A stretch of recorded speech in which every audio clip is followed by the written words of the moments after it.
যে একটা ব্লাড তোকে দেওয়া হলো ড্র করার জন্য, তুই কোন জায়গাটাকে ফার্স্ট চুজ করবি ব্লাড ড্র এর মধ্যে?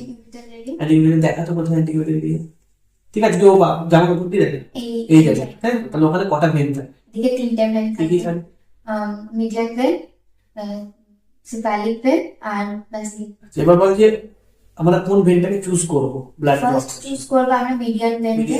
কেন মিডিয়ান? প্রমিনেন্ট থাকে, লার্জ থাকে, ওটা ব্লাড ফ্লো বেশি থাকে, ওটা পেন হয়। পেন হয় না বলাটা ঠিক, আচ্ছা ঠিক আছে চলো, তারপর নেক্সট। তারপরে সিফালিক ভেনকে ফার্স্ট করব। কেন বেসিকলি করব না? কারণ ব্যাসিলিক আর্টারি আর নার্ভের পাশে থাকে, ওইটা ব্র্যাকিয়াল আর্টারি কাছাকাছি থাকে, কাছাকাছি থাকে, ওইটা পাংচার হয়ে যেতে পারে আর্টারি বা নার্ভ। এবার তুই বলছিস তো ব্র্যাকিয়াল যেটা আর্টারি কোথায় থাকে, লোকেশনটা বলতো। এই বডি বিফোর কি বলেছিলাম? Towards body. Towards body. মানে ব্যাসিলিক ভেন বেসিক্যালি আমাদের বডিতে এই দিকটা থাকে, ঠিক আছে। এবার সাপোজ তোর কাছে একটা পেশেন্ট এলো যার হাতই নেই, তুই কি করবি? তার কি ব্লাড ড্র হবে না? হবে, তাহলে কোথা থেকে দেবি? আমাদের উপায় কি আছে? লেগ ভেন থেকে। লেগ ভেনে তো ম্যাক্সিমাম অ্যামাউন্টে তো ব্লাড পাবো না আমরা, এখন আমরা কোথা থেকে নিতে পারি? তাহলে ভেনাস ব্লাড ছাড়া আর কি ব্লাড আছে যেটা আমরা ইউজ করতে পারি? আর্টারি। কোন আর্টারি থেকে নিতে পারবি যার হাত নেই? Femoral artery. ফিমোরাল লোকেশন কোনটা? থাইয়েতে থাকে। গ্রয়েন এরিয়া বলে। গ্রয়েন এরিয়া মানে হচ্ছে যে আমাদের ফিমার থেকে ফিমোরাল এসছে, ওই যে রিজিয়নটাতে, জেনাইটাল অর্গানে আর ফিমারের মাঝখানে যে রিজিয়নটা, হ্যাঁ ওই রিজিয়নটাকে আমরা গ্রয়েন এরিয়া বলে ওখান থেকে। ঠিক আছে, এবার তুই আমাকে লাস্ট বল, বেশি আছে কোশ্চেন বলবো।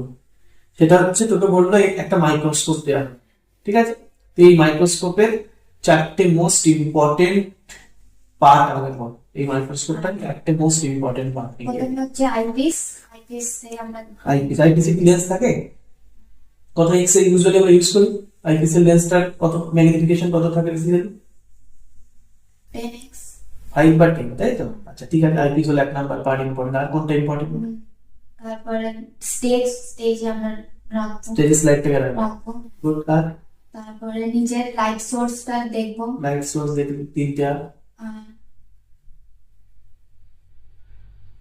আর ফাইন ফোকাসটা দেখবো। ফাইন ফোকাস দেখবি। আর তারপর ডায়াফ্রাম, ওটা ছেড়ে দে। মেন জিনিসটা তো বললি না, তুই কি যে দেখবি? তো অবজেক্টিভ লেন্স না, অবজেক্টিভ লেন্স। অবজেক্টিভ লেন্স না তো কিছু কাজ হবে না। এবার তুই আমাকে বল যে একটা মাইক্রোস্কোপের কটা অবজেক্টিভ লেন্স থাকে? তিনটে। তিনটে না চারটে? অনেক থাকতে পারে, বাট জেনারেলি আমরা তিনটেই দেখি। তিনটে দেখি। আচ্ছা বল।